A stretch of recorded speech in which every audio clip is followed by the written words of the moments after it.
Hello everyone, I'm Rebecca Wojturska and I'm the University of Edinburgh's Open Access Publishing Officer based on the Scholarly Communications team. So I'm responsible for running our open access hosting service in the library, and that is exactly what I'm here to talk to you about today. So I'll start by giving some background to our hosting service. I'll let you know about our new book hosting service, which I'm very excited about. I'll give details of our recent rebrand, which was very much tied in with launching the book service, and I'll also share our plans for the future. So just a bit of background, we launched a journal hosting service in 2009 using Open Journal Systems, or OJS. And just quickly, for those of you who don't know, OJS is open source software from the Public Knowledge Project, or PKP. And we still use OJS, and we have a lot of in-house knowledge of the system. So we are a hosting service, we're not a publisher, and as such, we have no responsibility for peer review or production, and that includes copy editing and typesetting. So all of that is on the editorial team. Instead, we focus on empowering and equipping academics and students with everything they need to run successful journals or launch successful books. So we very much focus on, like hosting, technical support, and providing general publishing expertise. So the service is provided free of charge to staff and students of the University of Edinburgh. And we do also provide a shared service to other Scottish institutions for a small fee. And that fee just covers the costs, so we don't make any profit, and all money is fed straight back into that shared service. We do have a service board, and that comprises of academics, students, journal editors, librarians, and we do have a representative from Edinburgh University Press on there as well. So in terms of staffing, we have one full-time member of staff, and that is me. And we get a day or so a week of tech support. So I just wanted to show you some of our journals and our publishing partnerships. We currently have around 20 academic and student-led journals. And we actually now have 8 publishing partnerships, and they are with institutions all around Scotland and beyond. So the journals cover a wide range of research topics, and that includes anthropology, arts, cultural studies, medicine, religious studies, Scottish studies, social sciences. I literally could go on, but we don't have all day. So also just to note, a fair few of our journals are actually indexed in the directory of open access journals. So now onto the book hosting service itself. I just wanted to touch on why we launched the service and how it came about. So the new service was very much led by academic demand, as we had academics publishing books on, or just general content really, on, like WordPress sites, etc. And they're not always fully integrated with publishing workflows and existing metadata systems. We wanted something that could ensure that this amazing research didn't really fall through the cracks, and instead was hosted somewhere that could be integrated with, Crossref or the directory of open access books, etc. We also saw launching the book hosting service as another step in our commitment to invest generally in open access content. And of course, as we all know, there has been a rise in cost of e-textbooks, and we really liked the idea that academics can tailor textbooks to their own courses and at no extra cost to the students. Research as well is increasingly becoming online, so we very much see it as we are accommodating that. Although it is worth noting that print still has a lot of value, especially in areas with digital poverty. As we use OJS to host our journals, we did look around for somewhere for the books, but we quickly settled on Open Monograph Press, or OMP, which is also open source software from PKP. We went with it basically because it meant we could ensure our branding was consistent between the two sites, and that any users of OJS could more intuitively use OMP.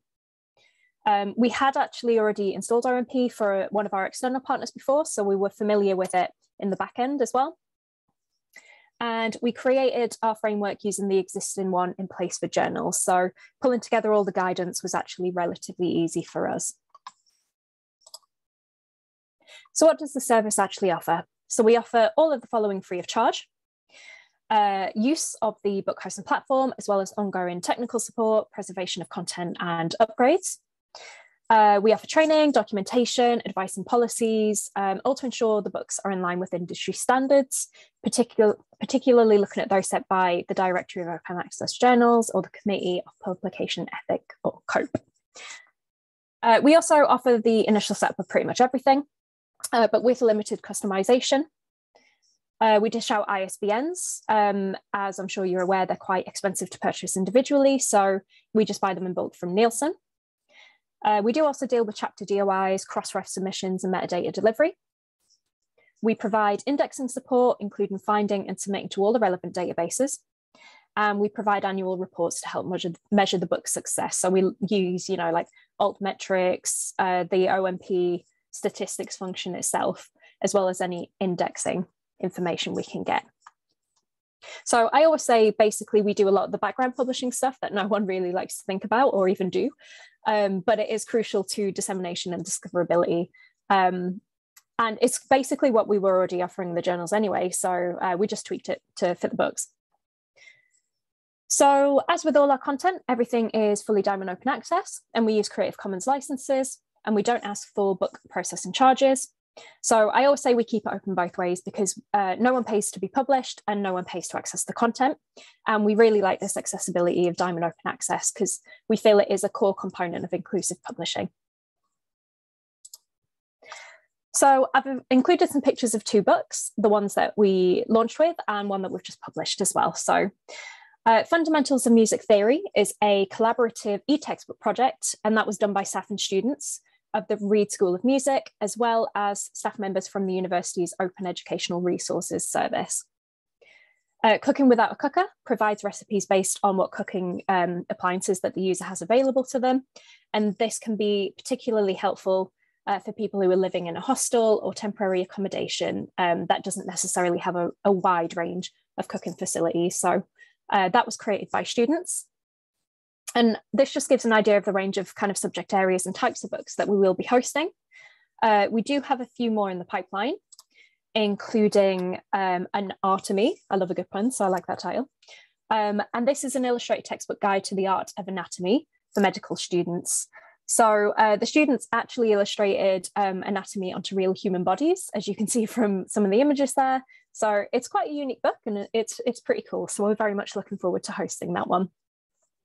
So I hope that these 3 books show the range of books we plan to host, both in terms of content and form-wise. And as you can see, we're very open to collaborative projects between staff and students. We're open to student projects and also teaching materials. I also mentioned that we recently rebranded. We thought it would make sense to bring our service offerings under one name, and that would help with promotion, and it would also save me from having to say the journal hosting service and the book hosting service all the time. So welcome to Edinburgh Diamond. So you can see our new branding here, including the logo and the website banners, and it's all in the university branded colours. So we will of course be using the university logo on all our materials, as well as our new unlocked diamond logo. So we chose the name Edinburgh Diamond because it pretty much does what it says on the tin. So we feel it promotes diamond open access, it promotes transparency, and it promotes high quality. We launched the book hosting service and the rebrand at the same time, and that was during Open Access Week last year. So I thought I'd just discuss the roadblocks of launching the new service in just a little bit more detail. So firstly, our timeline was much longer than we anticipated, as we hadn't expected so many tech issues outside of our control. Of course, you're reliant on other teams, and everyone's busy. So another core roadblock to overcome was and is incentivizing academics to use a hosting service and not a traditional publisher.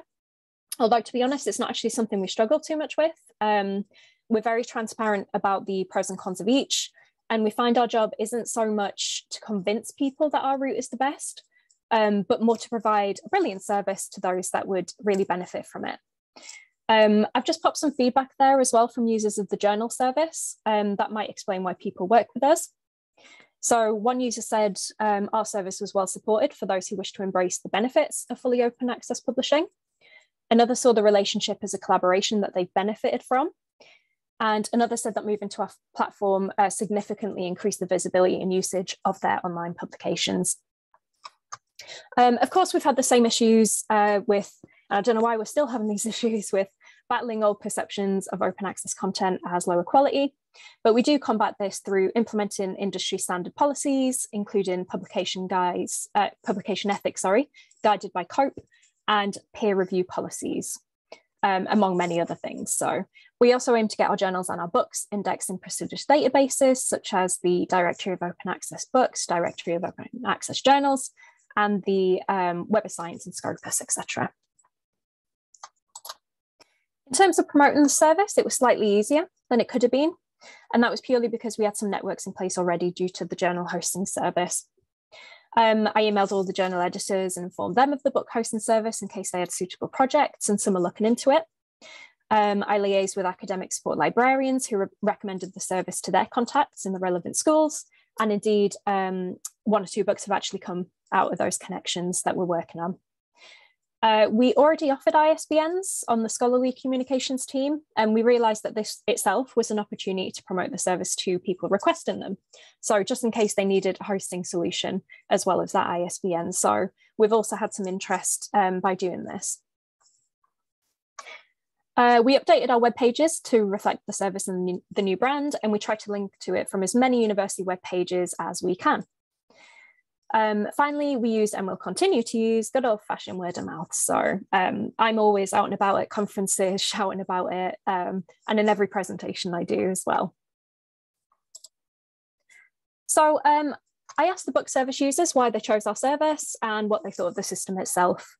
So obviously, I'm not going to read all of this out, but I think the slides will be shared and you can have a read through yourself. But comments range from thinking the service will be convenient and valuable to respecting the step in commitment to open access and making the world a better place, which is a comment I love, of course.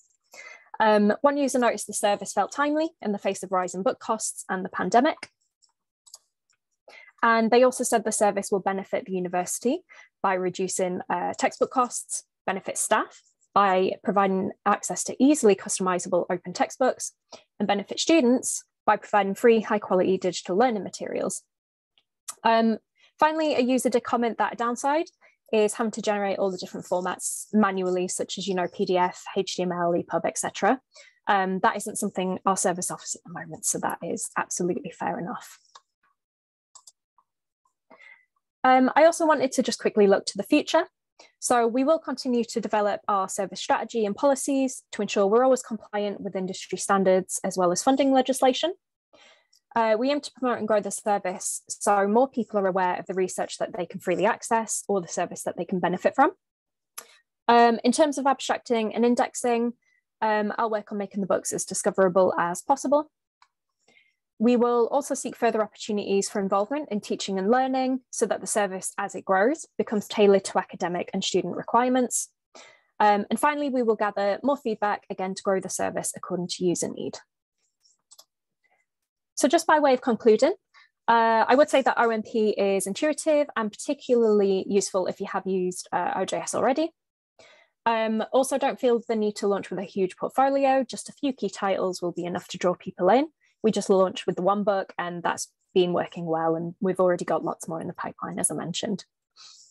So be clear about your mission and strategy, why you're launching the service, who will it benefit, and that's important because running such a service requires funding and you need to be able to demonstrate its importance to staff and students, of course. Talk to your fellow librarians, academics, researchers and students, just to ensure that you're not being overly prescriptive with your service. Instead, you want to make sure that it is molded by requirements and demands. You're going to need people with publishing and tech expertise working on the service, as journal and book editors often require guidance when it comes to things, like funding legislation, publishing best practice, indexing, to name a few. The tech expertise is a given, considering your service will require someone to develop and maintain an OMP installation, the server upgrades, everything else, all the stuff I don't even understand. Thank goodness for tech.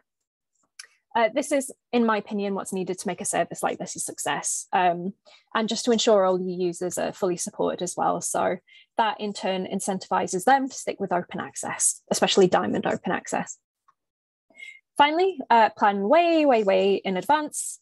Setting up a new service does take time, and there probably will be technological setbacks or other kind of setbacks. So it did take us well over a year. So remember, it's better to launch with a finalized high quality service than just to rush something out. So thank you very much for listening. If anyone has any questions or would like to talk more, please reach out. You can find out more about us online, and I've just popped our Twitter account at Ed and Diamond there, so please do go and give us a follow. And I guess now I'm going to pass over to present day Becky. So goodbye from past Becky.